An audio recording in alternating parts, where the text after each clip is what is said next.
Hotep. Hey, this is Michael. I'm Hotep, founder of the African History Network, host of the African History Network show. I'm a talk show host, researcher, lecturer, writer, and historian. So it is Wednesday, November 23rd, 2022, and we are live.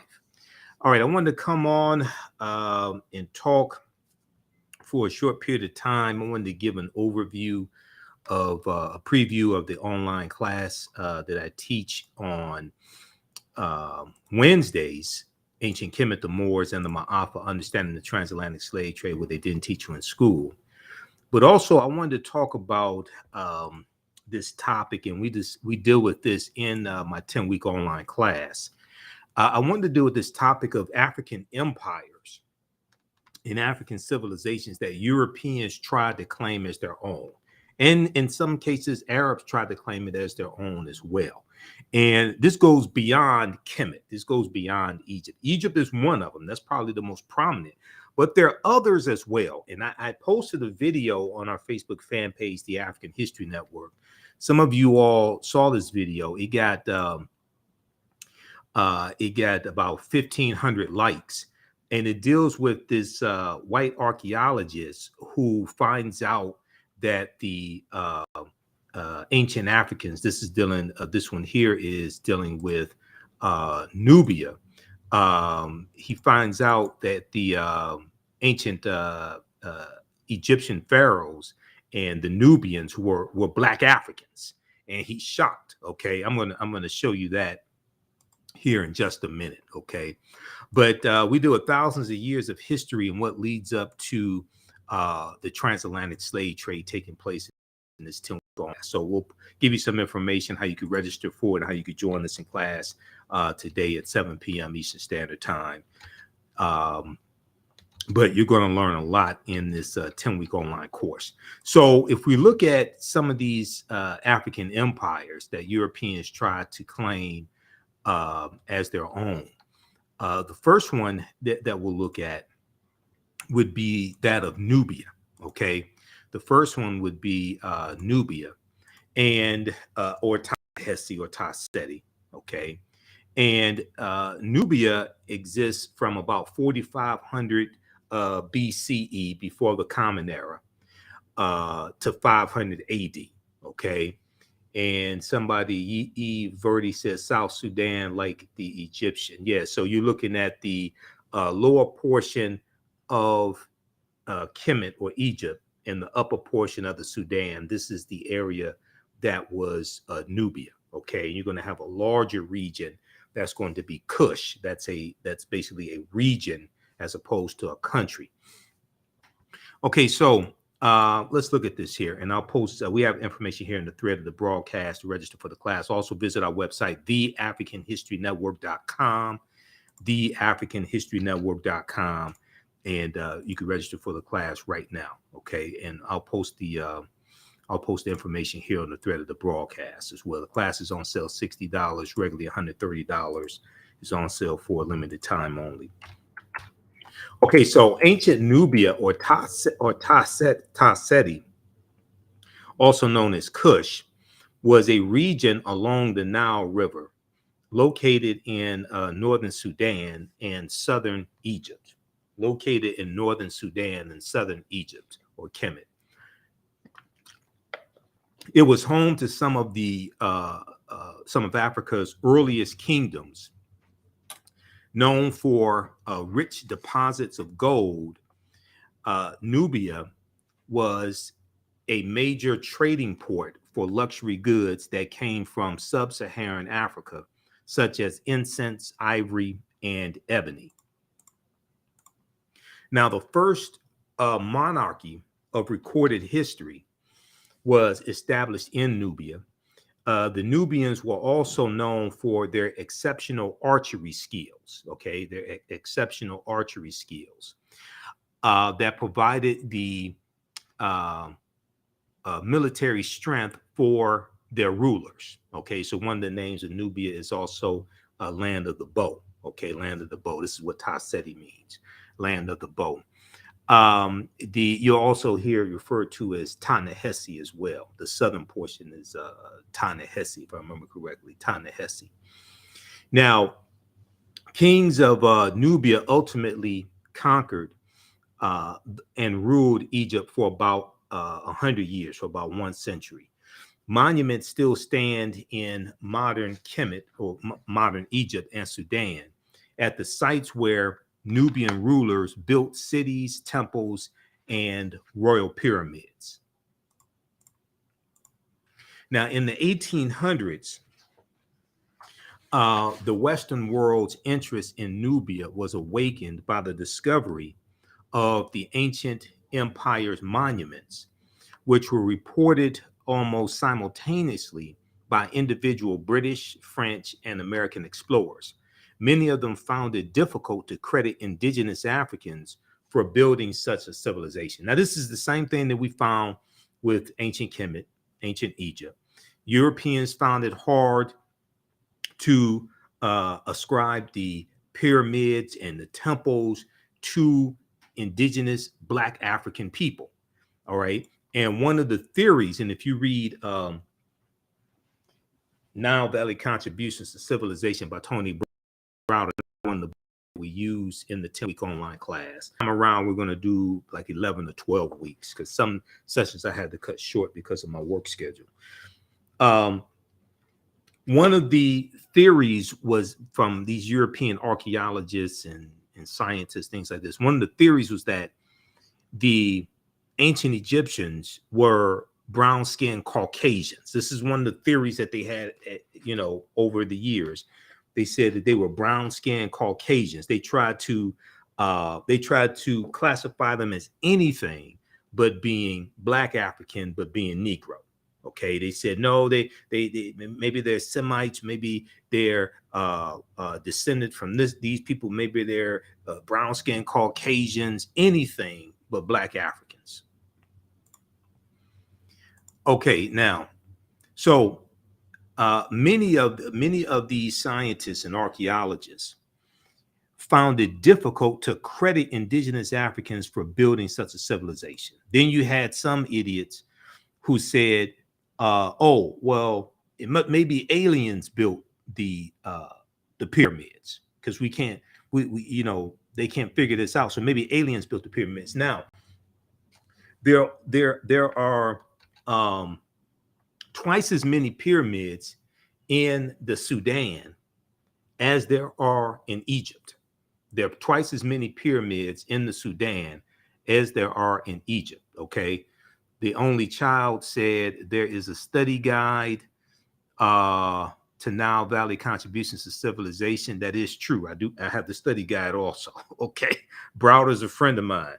I've interviewed him a number of times on the African History Network show.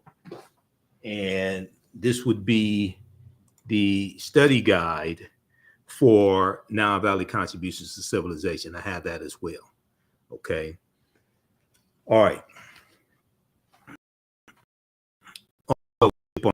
You skip on class also. I talked to Browder about he went to he was speaking at an educational summit in South Africa because I want to do another interview with him. Okay, now let's continue here.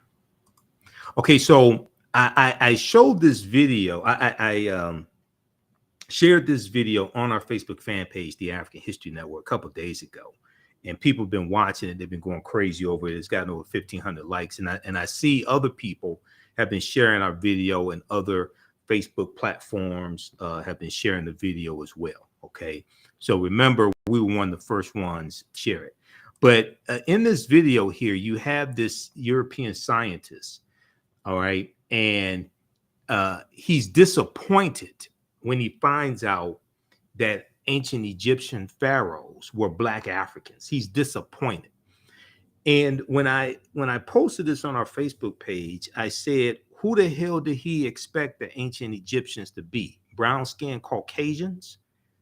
Because this is the information that has been put forth, but the same thing applies to Nubia because these are cousins. Okay, these are cousins. The same thing applies. And then when you see movies like Cleopatra starring Elizabeth Taylor, what this does is this colonizes people's minds, not just Europeans, but also African people, African Americans. It colonizes our minds and makes us think that these historical figures were Europeans, and they were not. This is the problem every Easter when people sit up and watch the Ten Commandments starring Yul Brynner as Ramses, okay, the Egyptian pharaoh, the Kemetic pharaoh. Ramses wasn't no European. He was African. That's a whole, I've done a whole presentation dealing with the history of Easter. We did this, we did it earlier this year. We did it April, around Easter time, 2022, to get deep into it and deal with the Exodus story as well. Okay, because the Exodus story is problematic. All right. So you trying to tell me, I'm gonna show this video in just a second, but hold on. You trying to tell me that 2 million people, it was supposed to be 2 million people that exited out of Kemet, out of Egypt. Okay. You trying to tell me that 2 million Hebrews or Jews, or however you want to describe them, 2 million of them wandered in the desert for 40 years. You trying to tell me 2 million of them wandered in the desert for 40 years? Where did they get water from for 2 million people for 40 years in the desert? What did they eat in the desert? 2 million people for 40 years. Now, I can hear some people right now complaining and things like this. So let me show you. I want to show you this source for you to go research this yourself. Documentation ends all conversation. You don't have to word I say. Go research this yourself. Okay. Now, this article here, and this was part of my research and part of the presentation I did earlier in the year when we dealt with Easter and the Exodus and all that history. Okay. This is from history.com, which is the official website of the History Channel. This is an article called Passover. Okay. So article called Passover. Go read this entire article. All right.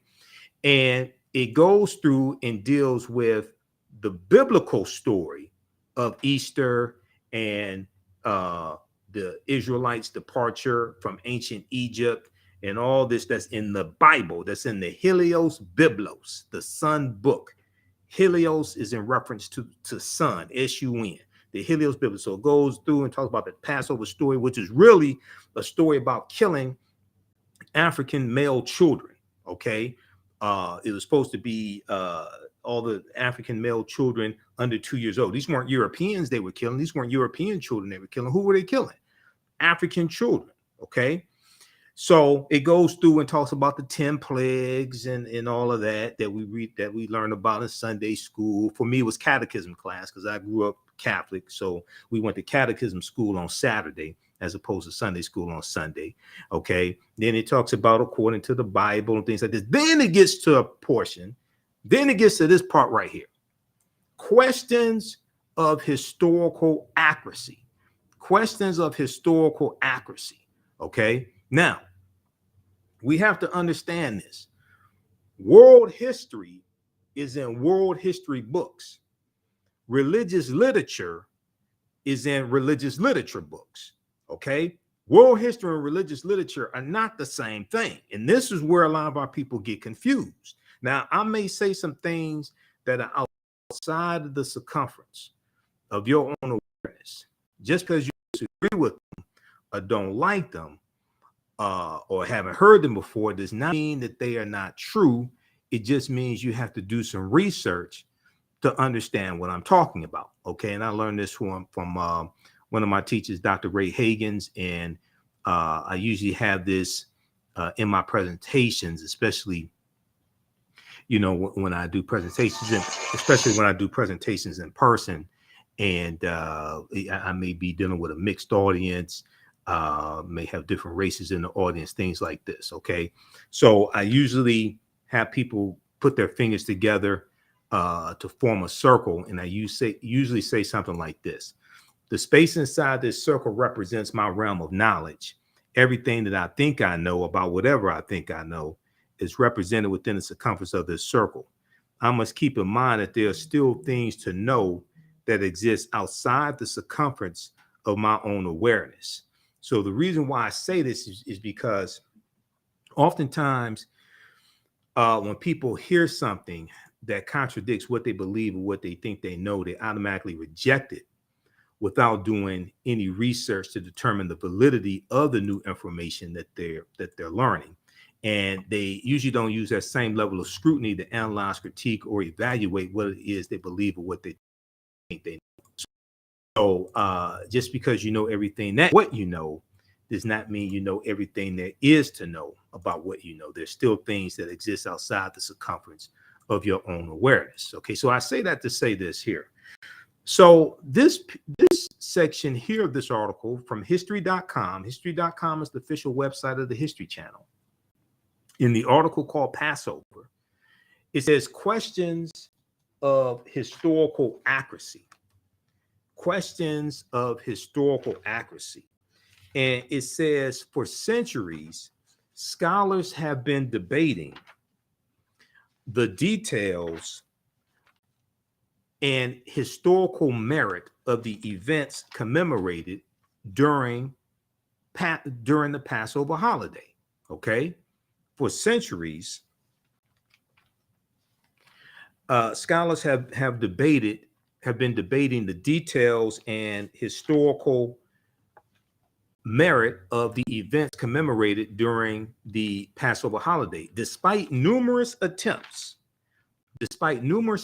historians and archaeologists have failed to corroborate the tale of the Jews' enslavement in and the mass exodus from Egypt. Okay, they have failed to corroborate the tale of the Jews' enslavement in Egypt and their mass exodus from Egypt. Okay, now this is not anti-Semitic. This is not being against anybody. This is understanding history.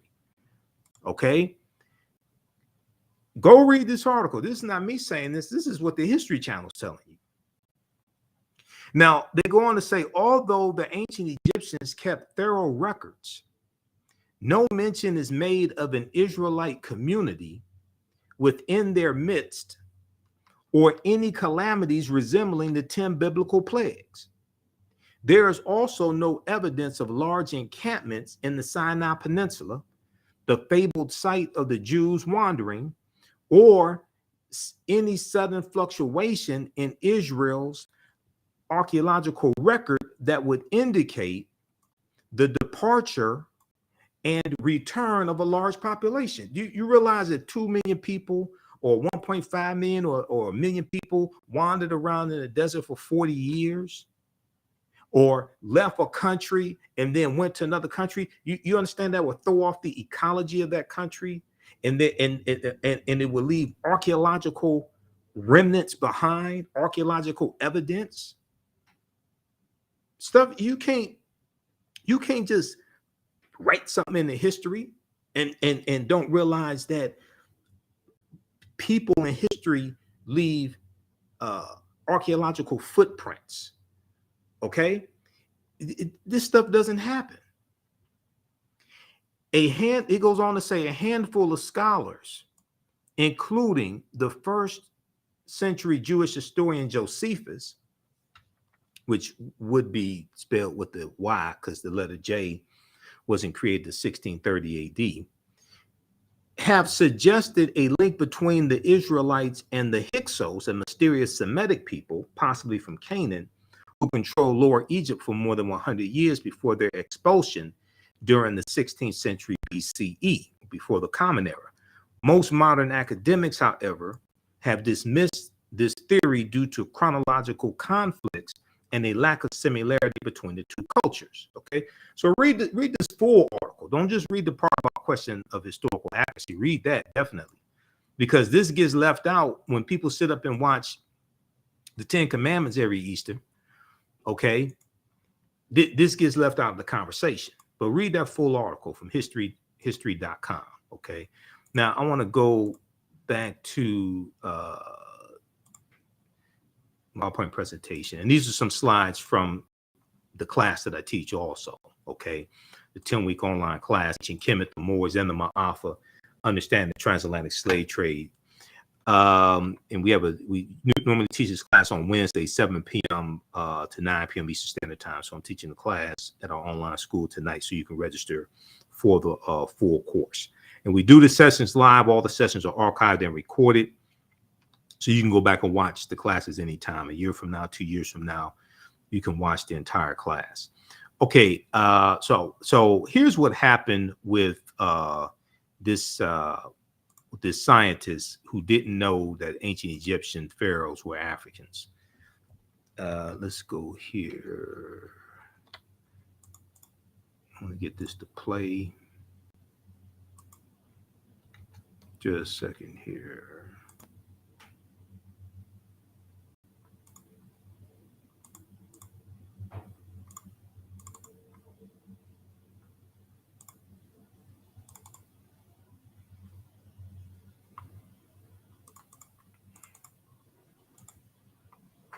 Okay, let's see. Why isn't this? Hold on. I may have to go to the video on my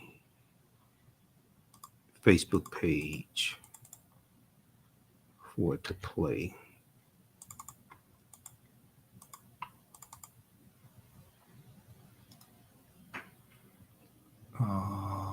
There is a. Okay, let's do it this way. We'll just pull up on my Facebook page.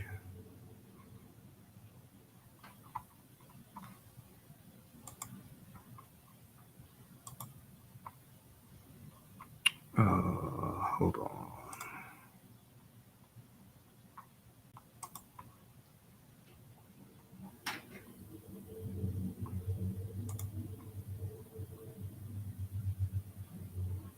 But the CT scan has one more surprise for Alejandro.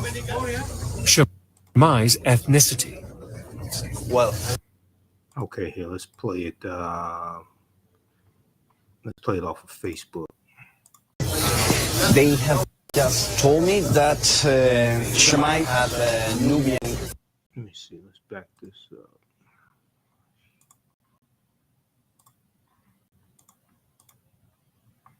Feature, which means that the ruling family was probably Nubian, and that was unexpected.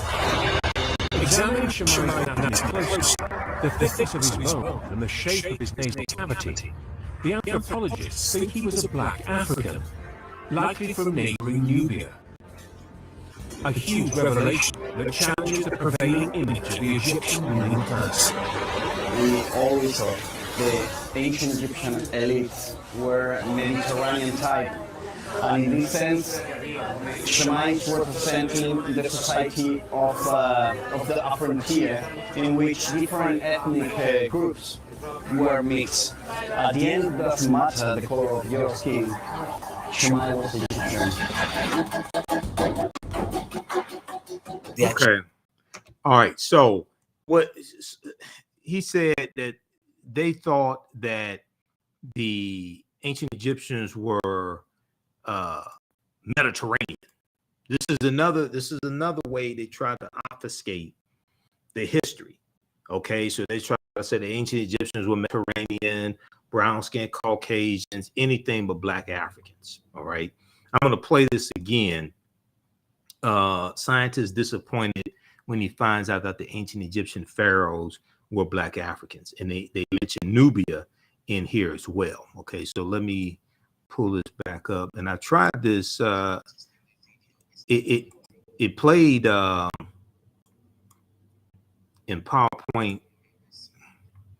It played in PowerPoint before I broadcast when I was testing everything out, but it won't play now. Okay, let's see. Let's go to this here.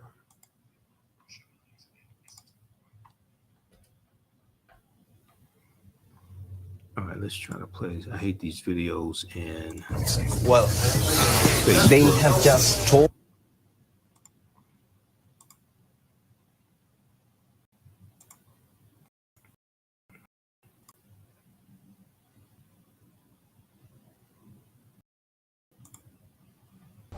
But Scan has one more surprise for Alejandro.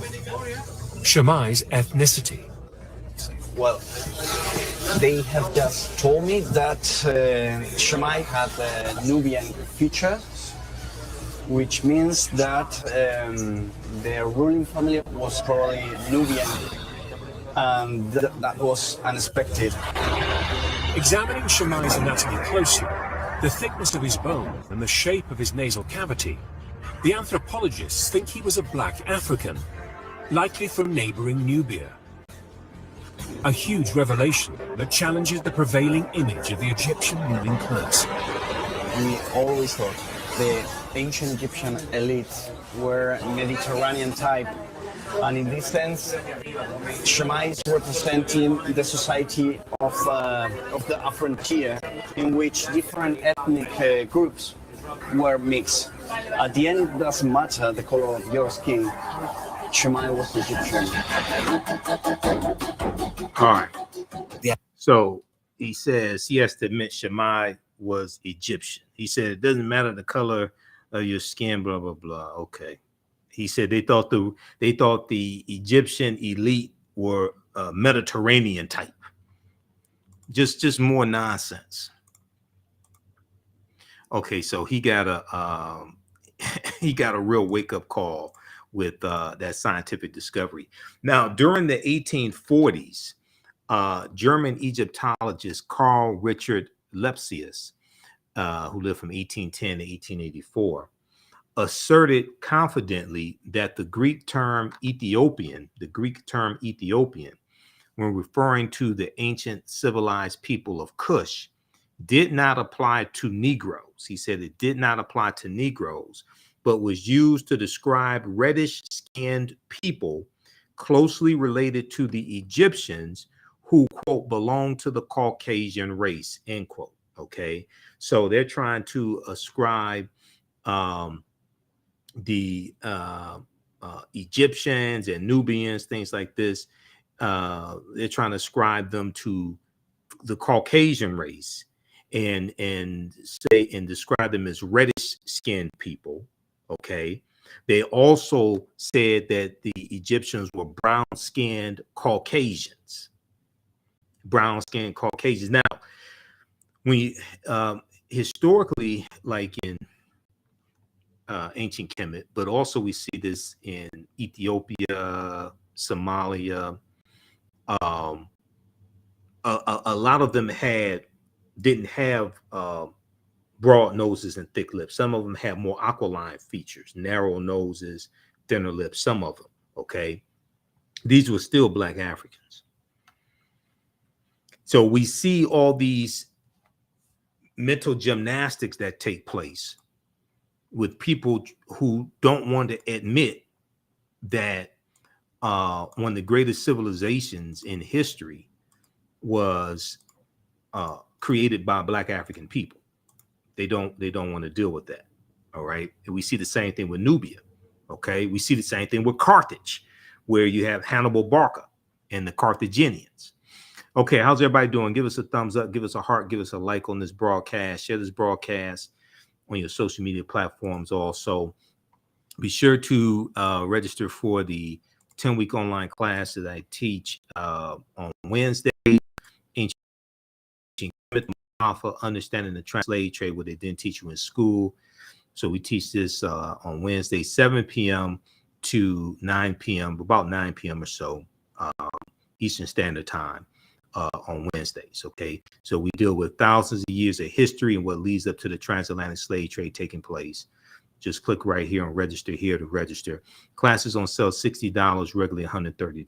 So and this is one of the topics that we deal with in the class, African empires that Europeans try to claim as their own. Now on Tuesdays, I teach from the Civil War to the Civil Rights Movement and Black Power, 1865 to 1968. We had a great class yesterday. We're going to do part 2 of that coming up in the next few days. This class is on sale $60 as well. We start in the 1800 with the 1800 census, and then we look at the Louisiana Purchase of 1803 and the Haitian Revolution, because those two events are related. And we go through our history chronologically and see what leads up to the Civil War, Reconstruction, Jim Crow era, Great Migration, World War I, World War II, Civil Rights Movement, Black Power movement. We also have a bundle pack here of both classes. You can get both classes right now for a very limited time, only for $100 as over $300 value, because there's bonus content that you get. So click here, register here for that. And if you've taken any of my online classes in the past, you can email me through the website. Click on Contact the African History Network. Email me, and you'll get a 50% discount. Or email us at AHNShow@TheAfricanHistoryNetwork.com. AHNShow@TheAfricanHistoryNetwork.com. And I just posted the link here to register for the classes. These courses make a great gift also. You can register somebody else if you want to, and you can use these for your children. I would say the content is PG-13. You can use these for your children as well. Okay, let's continue here. So during the 1840s, German Egyptologist Carl Richard Lepsius asserted confidently that the Greek term Ethiopian, when referring to the ancient civilized people of Kush, did not apply to Negroes, but was used to describe reddish-skinned people closely related to the Egyptians who belonged to the Caucasian race. All right, let's continue. Now, Nubia was, in recorded history, is the first recorded monarch, okay, or monarchy. Now, ancient Egypt is the first major civilization in Africa for which records are abundant. It was not, however, Africa's first kingdom. And we know that Nubia is the mother of Kemet. Ta-Seti is the mother of ancient Kemet. The grandmother of Kemet would be Abyssinia or Ethiopia, okay, because civilization flows up the Nile River. So the grandmother is Abyssinia or Ethiopia. Nubia is the mother, and then you have ancient Kemet. So there was an article from the New York Times from March 1st, 1979. March 1st, 1979, and I read the article today. I've seen excerpts of the article previously, but I read the article in its entirety today. A March 1st, 1979 article from the New York Times. It was a front page article written by journalist Boyce Rensberger, Rensberger, Rensberger, reported, quote, evidence of the oldest recognizable monarchy in human history, preceding the rise of the earliest Egyptian kings by several generations, has been discovered in artifacts from ancient Nubia. Has been discovered in artifacts from ancient Nubia, or Ta-Seti. The artifacts, including hundreds of fragments of pottery, jewelry, stone vessels, and ceremonial objects, such as incense burners, were initially recovered from the Qustul, Qustul cemetery by Keith C. Seale, Seele, a professor at the University of Chicago. Now, when we look at the definition of a monarchy, so we'll consult Encyclopedia Britannica for this, Britannica.com. A monarchy is a political system based upon the undivided sovereignty or rule of a single person, the undivided sovereignty or rule of a single person. The term applies to states in which supreme authority is vested in the monarch, an individual ruler who functions as the head of state and who achieves his or her position through heredity. They inherit it. They inherit it. Okay. Most monarchies allow only male succession, usually from father to son. Okay, but in Nubia, we saw a number of African queens. in Nubia also. All right. Okay, let's continue. Also, if you like this type of information, you can support the African History Network. $ the AHN show through Cash App, $ the AHN show through Cash App, also through PayPal, paypal.me/the AHN show. That helps us keep doing the research, stay on the air, keep broadcasting. We have the information on the homepage of our website as well. If we look some more at this article that was cited from March 1st, 1979, it's a pretty interesting article. There have been advances made. There have been more archaeological discoveries that have come out since then. But it's interesting what they were saying in 1979. And I was 8 years old in 1979, by the way, as well. Ancient Nubian artifacts yield evidence of earliest monarchy. This is from the New York Times, March 1st, 1979. Evidence of the oldest recognizable monarchy in human history, preceding the rise of the earliest Egyptian kings by several generations, has been discovered in artifacts from ancient Nubia in Africa. Until now, it had been assumed that at that time, the ancient Nubian culture, which existed in what is now southern Sudan and southern Egypt, had not advanced beyond a collection of scattered tribal clans and chiefdoms. The existence of rule by kings indicates a more advanced form of political organization in which many chiefdoms are united under a more powerful and wealthier ruler. The discovery is expected to stimulate a new appraisal of the origins of civilization in Africa, raising the question of to what extent later Egyptian culture may have derived its advanced political structure from the Nubians. The various symbols of Nubian royalty that have been found are the same as those associated in later times with Egyptian kings or Egyptian pharaohs or the Nasubitis. The discovery is expected to stimulate a new appraisal of the origins of African civilization and raising questions of two. Okay, that's duplicative. The new findings suggest that ancient Nubians may have reached this stage of political development as long ago as 3300 BCE, before the Common Era, or BC, several generations before the earliest documented Egyptian king or pharaoh or Nasubiti. Now, the discovery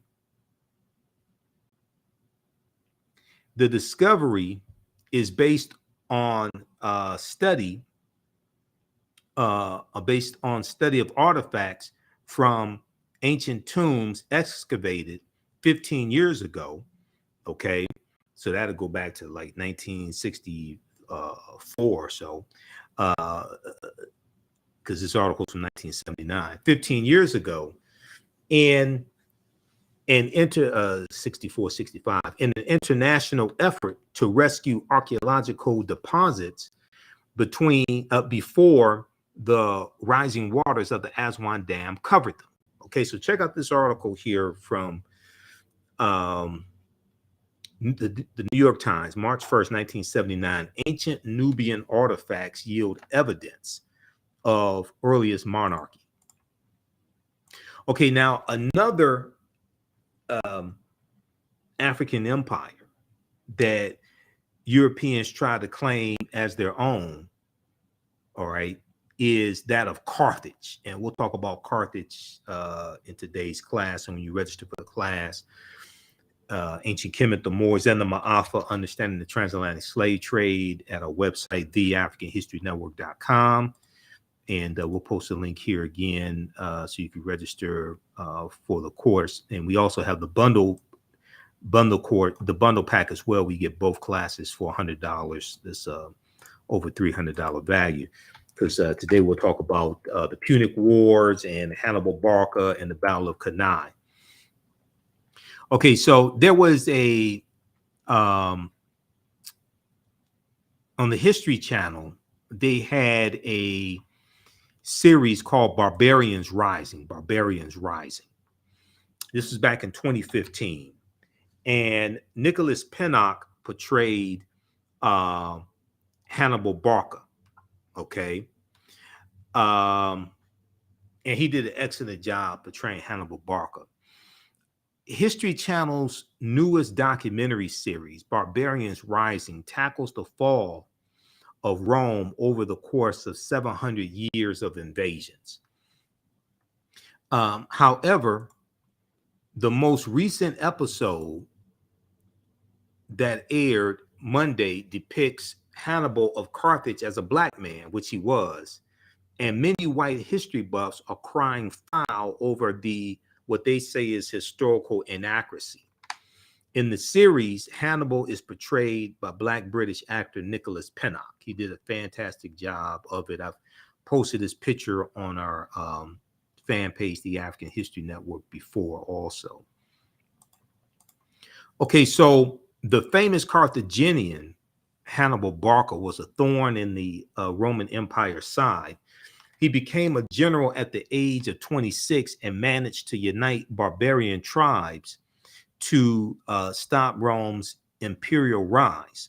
The military genius was famous for climbing the Alps with war elephants whose sole purpose was to stomp the Roman Empire. Hannibal Barca ultimately wanted to invade Rome, but he failed to do so. Now, there have been debates over the race of Hannibal. This debate still continues till this day. It's not much of a debate, okay? The Carthaginians are descendants of the Phoenicians. Phoenicians are descendants of a larger group called the Garamantes. These are all African. These are Black African people. These are not Arabs. These are Black African people. Check out this article from AtlantaBlackStar.com from June 7th, 2016. It was 2016 that the series came out, Barbarians Rising. History Channel portrays Hannibal as Black. White people cry foul over historical revisionism. Okay. And Carthage, which exists from 813 BCE to 146 BCE, because Rome destroys Carthage. Okay. This is another African empire that Europeans try to claim as their own as well. Okay.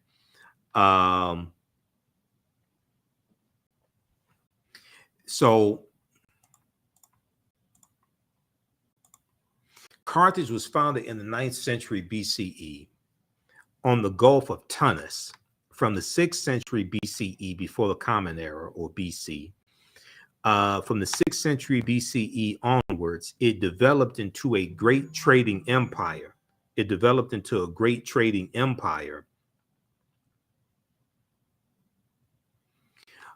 Covering much of the Mediterranean, and was home to a brilliant civilization.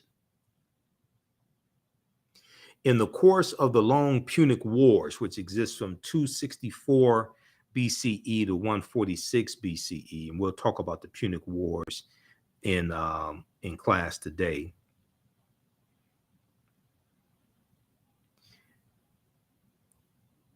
In the course of the long Punic Wars, Carthage occupied some of Rome's territories before finally being destroyed by its rival Rome in 146 BCE. Now, in his book, World's Great Men of Color, Volume 1, Joel Augustus Rogers, better known as J.A. Rogers, asserts that the Carthaginians were descendants of the Phoenicians, a Negroid people, and that, in fact, until the rise of the doctrine of white superiority, Hannibal Barca was traditionally known as a Black man. So when we see a rise in the European phenotype, and Europeans are coming out of the Dark Ages, going from the 1300s into the 1400s AD, Common Era. As they start to conquer people's lands and enslave people, extract the mineral wealth out of their land, Europe is starting to rebuild itself. Europe had lost 1/4 to 1/3 of their population to the Black Death, the bubonic plague that hits in spurts from 1347 to 1400. So as you have a rise in European powers, Spain and Portugal and France and Germany, England, things like this, as you have a rise in European powers, you have a rise in the dominance of European phenotypes. So Europeans start to reinterpret images that were traditionally African. They start to reinterpret those as European. They reinterpret the Black Madonna and Child as being European. Okay. And the Black Madonna and Child was worshipped all throughout Europe. And we know that comes from Ausar, Auset, and Heru, okay, who the Greeks called Osiris, Isis, and Horus. We see Michelangelo paint the Sistine Chapel, and he uses his aunt and uncle as the image of Adam and Eve, and he paints God as being white. We see Hercules was traditionally Black, traditionally African. He gets reinterpreted as being a European. We see Zeus. Zeus, in Greek mythology, Zeus is said to be the king of the gods, but they say Zeus comes from Ethiopia. Okay, he gets reinterpreted as a European. So we're going to see this take place when Europe comes out of the Dark Ages. All right, now,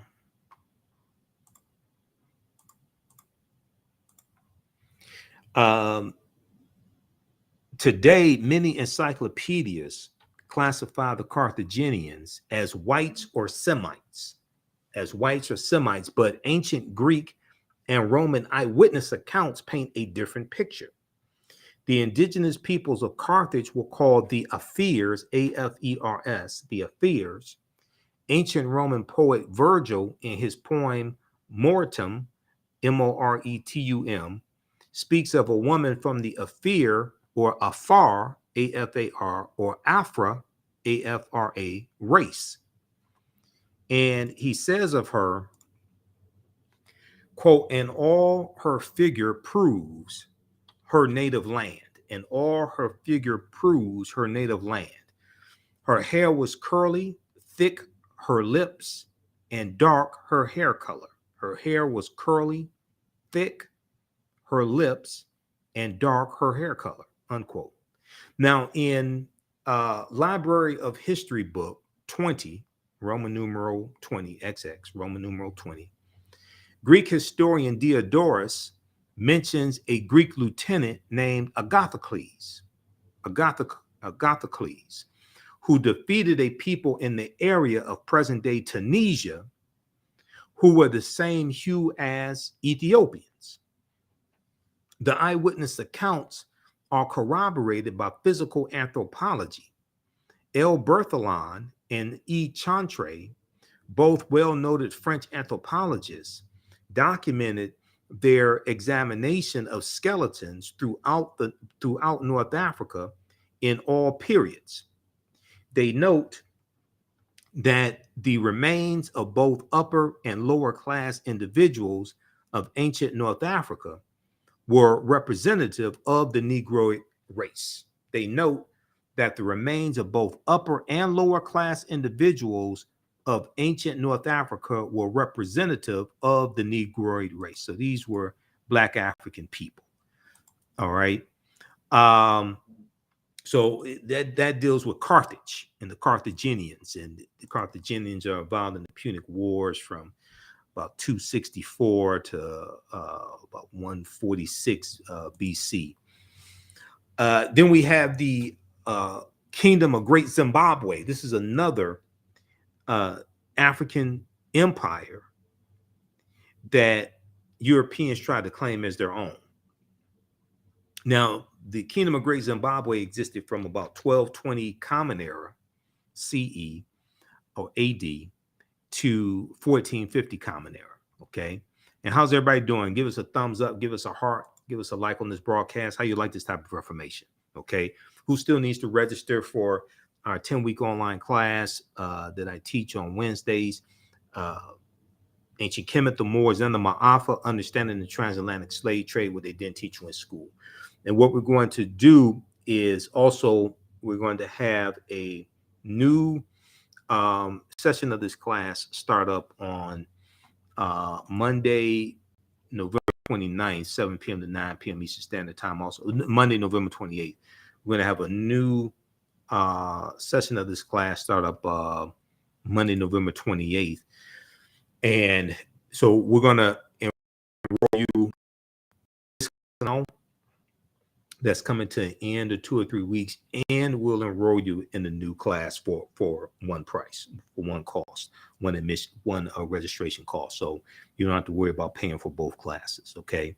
We'll post a link again here. You can register for the classes right now, and you can join us in class today, because we normally teach these 7 p.m. to 9 p.m. Eastern Standard Time on Wednesday. So we'll post a link here, and it's in the thread of the broadcast as well, in the description here of the broadcast. Okay, let's continue. We'll be here for a few more minutes. The civilization of Great Zimbabwe was one of the most significant civilizations during the medieval period. Great Zimbabwe is extraordinary because of the magnificent scale of its structures. Its most striking edifice, referred to as the Great Enclosure. The Great Enclosure has walls as high as 36 feet, extending approximately 820 feet. Walls as high as 36 feet, 36 feet. Walls as high as 36 feet, extending approximately 820 feet. Okay.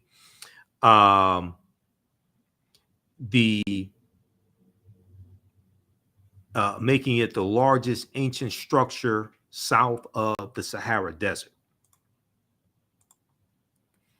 Now, in the 1800s, European explorers, imperialists, and colonizers were stunned by Great Zimbabwe's grandeur and cunning workmanship. So they attributed the architecture to Portuguese travelers, Arabs, Chinese, Persians, or even biblical characters,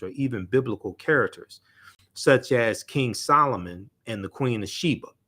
Okay, once again, don't want to give Africans credit for what we do. Okay, and this is what European colonizers and imperialists did. Now, according to the Metropolitan Museum of Art, archaeological investigations conducted during the first decades of the 20th century have dismissed those attributions and confirmed both the antiquity of the site and its African origins, both the antiquity of the site and its African origins.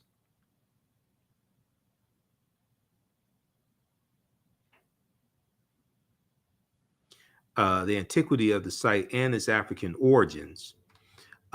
It was built by the ancestors of the indigenous Shona people, okay, who are in Zimbabwe today, the Shona, okay. It was built by the ancestors of the indigenous Shona people in the 11th century, long before the first Europeans ever set foot in Zimbabwe. Okay, now, the last African empire that we'll look at is Namibia. Namibia, not Namibia, okay, but Namibia, okay, which existed from 202 BCE to 46 BCE, before the Common Era. Now, Namibia was another great Black Berber Libyan nation in northern Algeria, Namibia. during the time of the Romans and the Carthaginians. Now, this is during the time of the Punic Wars. And we're going to see Numidia side with the Romans against the Carthaginians. Now, it began as a sovereign state and later alternated status between Roman province and Roman client state. It is considered to be the first major state in the history of Algeria and the Berber world.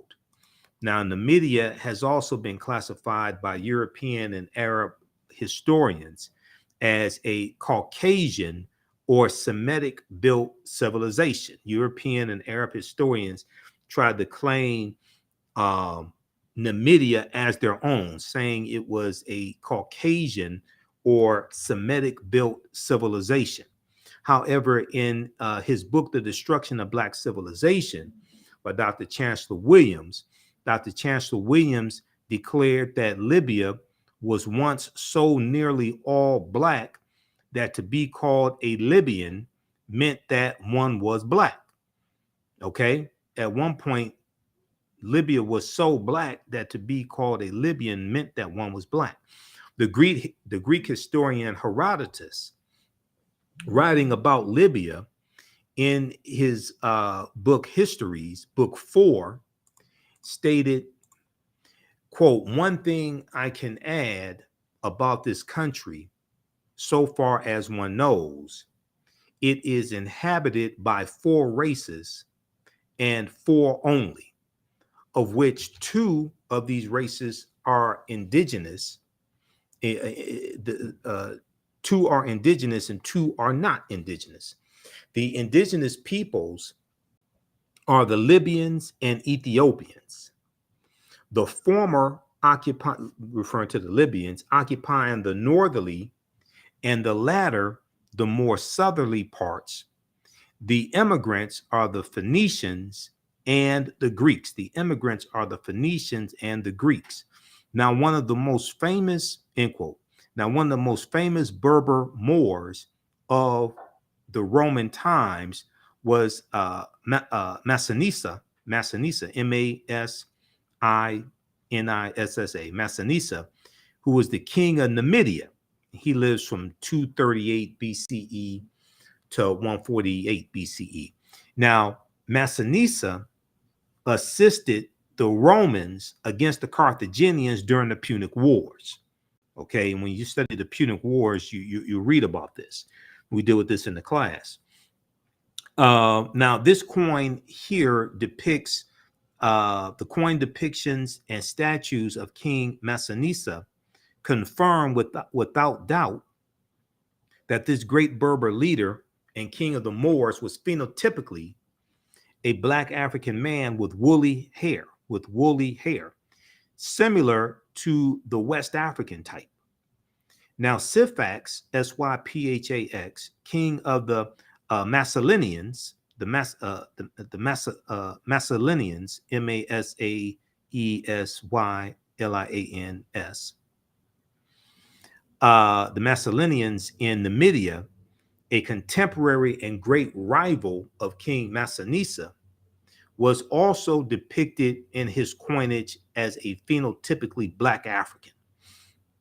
Now, this is a coin of Juba the First, king of Numidia. He lived from 85 BCE to 46 BCE. He was the king of Numidia. This is the front and back of his coin. Okay, a coin depicting him, I should say. All right. So this is just a sample of some of the type of information we deal with in the 10-week online class that I teach, Ancient Kemet, the Moors, and the Ma'afa, Understanding the Transatlantic Slave Trade, what they didn't teach you in school. We go through and look at thousands of years of history and what leads up to the transatlantic slave trade taking place. And we try to look at this history as much chronologically as we can. We can't start studying our history in slavery. There's some books that we reference also. You don't have to buy any of these books to follow along in class. Some of the and these are different slides that we use in the course also. Some of the things that we deal with in the class, I'll show you this here. So we can't start studying our history and slavery, even when we study the transatlantic slave trade, which is important to study. We can't start in 1619 or in the 1440s when the Portuguese get involved. We have to understand the history chronologically and deal with the 800-year occupation of Europe by the Africans known as the Moors, who enter into the Iberian Peninsula, today known as Spain and Portugal, in 711 AD, okay, into North Africa in 711 AD.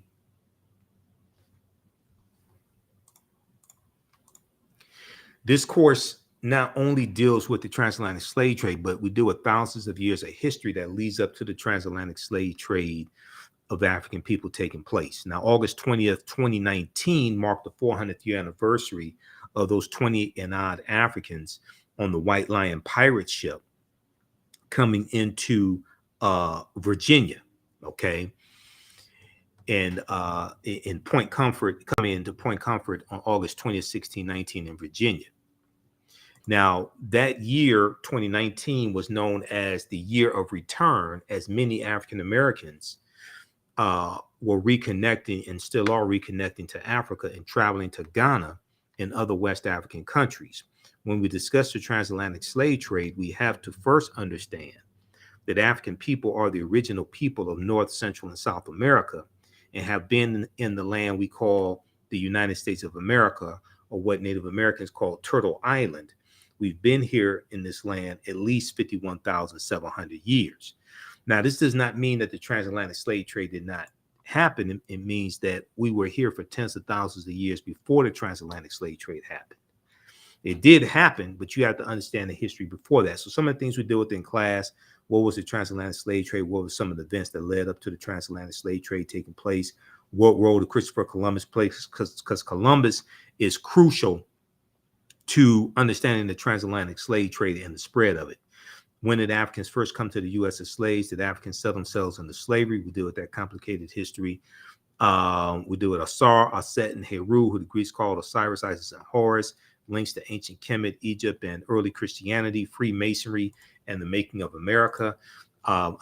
We look at work from Dr. David Imhotep, who's a friend of mine, who wrote the book, The First Americans Were Africans, Documented Evidence. And on page 14 of his book, he deals with a discovery in Allendale County, South Carolina in 2004, where Dr. Albert Goodyear and his team discovered 13 different types of evidence that thoroughly document an African presence in this country going back at least 51,700 years ago, at least 51,700 years ago. They found artifacts, architecture, campsites, carvings, Egyptian writings, footprints in lava, genetic M174D haploid groups dealing with DNA and genetics, skull, skeleton structures, and tools. They found 13 different types of evidence thoroughly documenting an African presence in this country going back at least 51,700 years ago. And these were the Khoisan, the short-statured Africans coming from Southern Africa that they were talking about. Now, this is an article from ScienceDaily.com, which is a scientific website. They have scientific discoveries there, archaeological discoveries. They have this article from November 18th, 2004, that deals with Dr. Albert Goodyear's discovery. New evidence puts man in North America 50,000 years ago. New evidence puts man in North America 50,000 years ago. Okay, so they give a summary of his discovery. All right, and what they say is radiocarbon tests of carbonized plant remains, where artifacts were unearthed last May along the Savannah River in Allendale County by University of South Carolina archaeologist Dr. Albert Goodyear, indicate that the sediments containing these artifacts are at least 50,000 years old, meaning that humans inhabited North America long before the last ice age. So you can go read that entire article that came out November 18th, 2004. And these different archaeological discoveries are coming out every other week. They're causing the scientists and archaeologists and paleontologists to push the timelines back. Okay. They keep having to push the timelines back. It's causing them to rethink everything. Now, in October 2012, genetic study published in Science magazine found that the Khoisan in southern Africa are the oldest ethnic group of modern humans, with their ancestral line originating about 100,000 years ago. The Khoisan, formerly called by the derogatory term Bushmen, okay, the Khoisan are genetically unique, and no other currently known population had separated so early from our common modern human ancestor, according to the report. Now, here's a picture of two Khoisan women as well. Okay.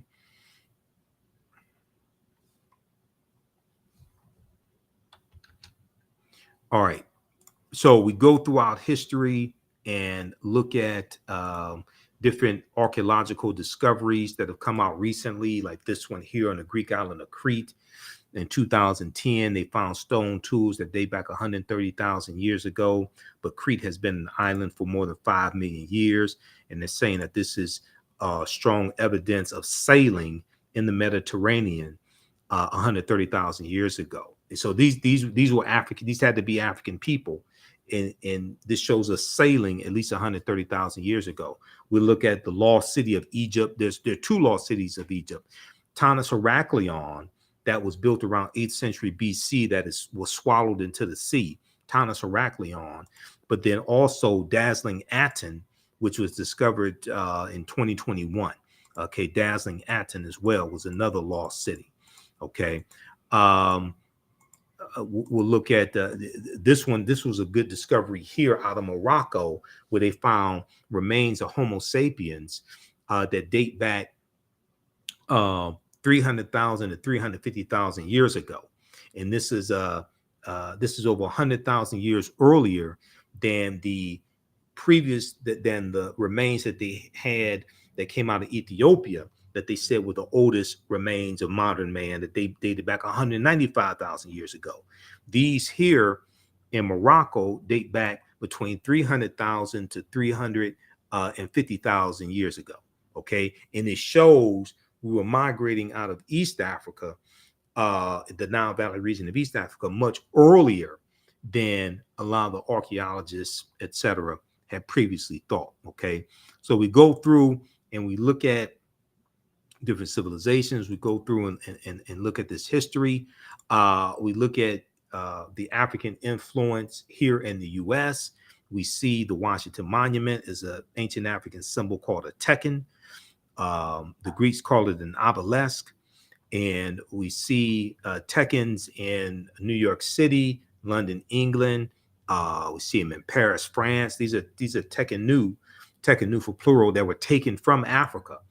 Ancient Egyptians called obelisks Tekhenw, and they were also used to tell time in the past. Their pinnacles were basically covered in gold to reflect the sunlight. Historians say the obelisks represented immortality and eternity, and their long structure helped connect the heavens and the earth. Currently, Cleopatra's Needle is the name given to 3 ancient Egyptian obelisks, one in New York City, one in London, England, and one in Paris, France. However, they do not all come from one Egyptian site. The obelisks in New York and London are carved out of red granite from the quarries of Aswan, a major source of stone for Egyptian antiquities. The 2 obelisks were commissioned by Nesubiti or Pharaoh Thutmose III for the Temple of the Sun in Heliopolis, near modern-day Cairo, with each weighing about 224 tons and 68 feet tall. Check out this article from face-to-faceafrica.com called Cleopatra's Needle, how 3 ancient Egyptian obelisks ended up in New York City, London, England, and Paris, France. Okay. And then we deal with, of course, Ausar, Aset, and Heru, who the Greeks called Osiris, Isis, and Horus. We know there were at least 1,200 Tekhenw built in ancient times in ancient Kemet, but there are only about a dozen or less than a dozen are found in Egypt today. Many of the Tekhenw removed from Egypt are now in Istanbul, Turkey, London, England, Paris, France, Berlin, Germany, New York City, Rome, Italy, Vatican City, and elsewhere throughout the world. The Tekhenw are now called obelisks by their new owners, and few know their origin or that they symbolize the resurrection of the African king Ausar. This is from page 17 of Egypt on the Potomac by Tony Browder. So we also deal with Freemasonry and the African influence on Freemasonry as well, and where those teachings come from. They come straight out of ancient Kemet, ancient Egypt. We deal with the Black Madonna and Child. Also, we look at some of the different Neteru, the different deities in ancient Kemet. We look at things like Sinterklaas and Zwarte Piet. In Zwarte Piet, Black Pete was a Moor. So this deals with the history of the Moors in the Netherlands and Holland, but also in Spain as well. Okay.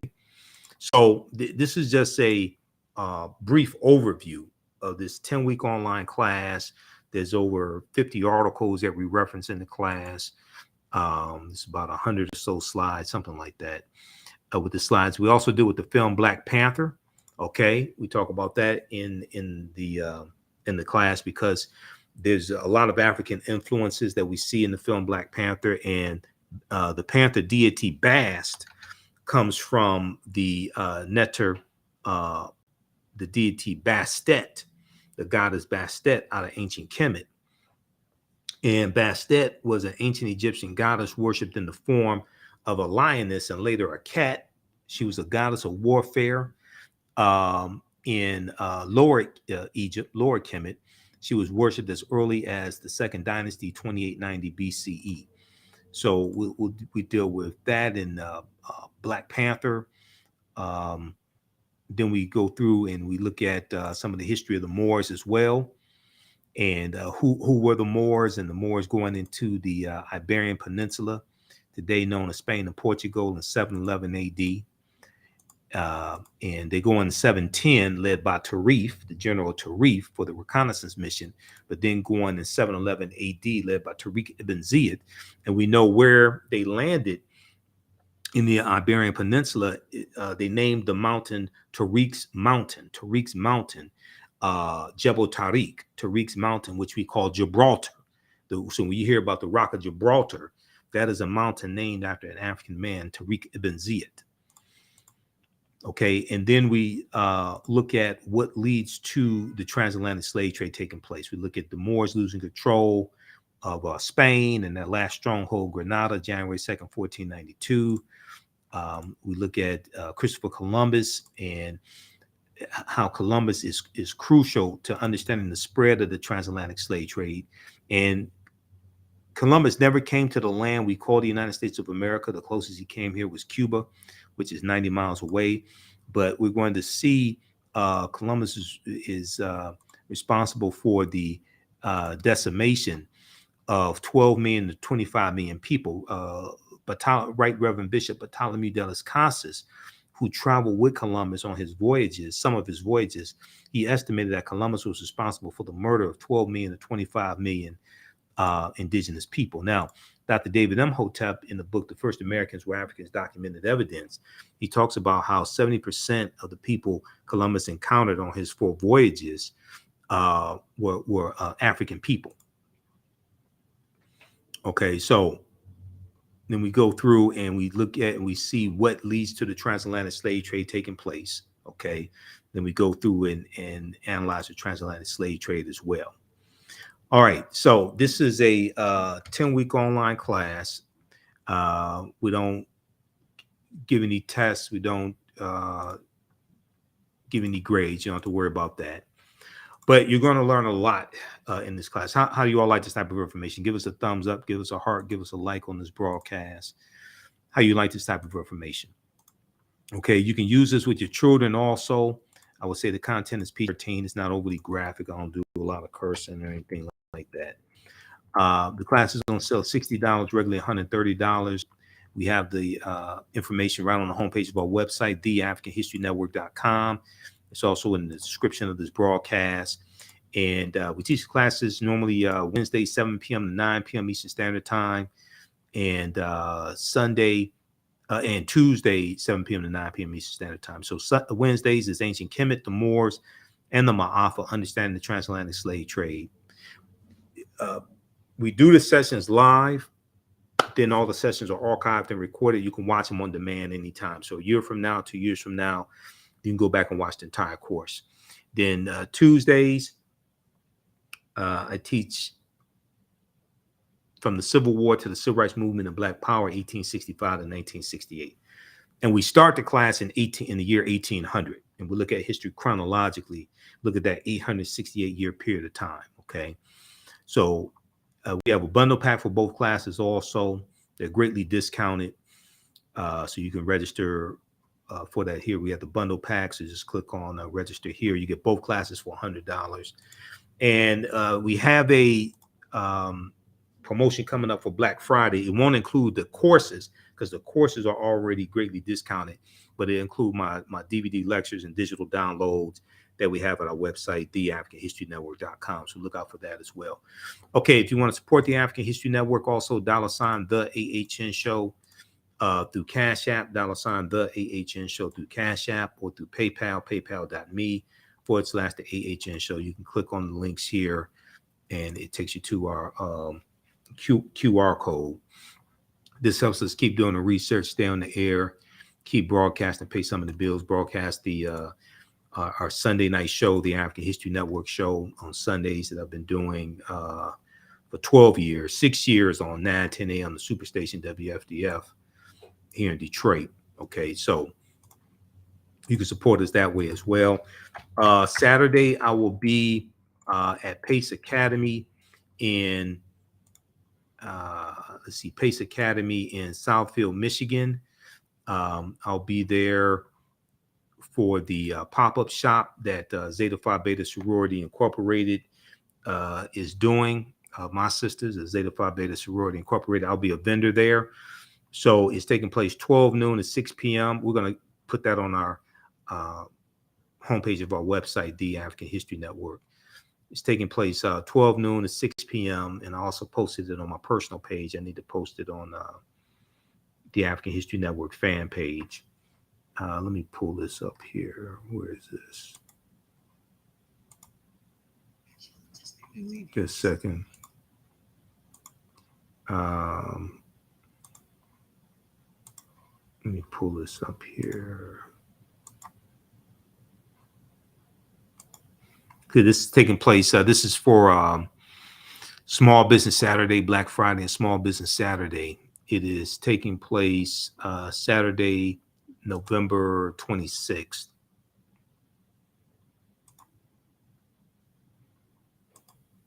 Okay, this right here. Let's flip over to this here. Black Friday pop-up shop, Saturday, November 26th, 12 noon to 6 p.m. Pace Academy, 23777 Southfield Road, 23777 Southfield Road, Southfield, Michigan. It's a free event, 12 noon to 6 p.m. Come on out, support the vendors. We'll have a vendor booth there also for the African History Network. So I'll have my DVD lectures, digital downloads, and also we have lectures now available on flash drive as well. So we put the lectures on a flash drive and you just load it onto your computer. So because a lot of people don't have DVD players today. So we have our lectures in DVD in digital download format and on flash drive also. Okay. All right. Look, we have to get out of here. Remember, the African History Network, we focus on educating, empowering, and inspiring people of African descent throughout the diaspora and around the world, because right now it's correct wrong behavior. It's not over till we win Wakanda forever. And register for the class.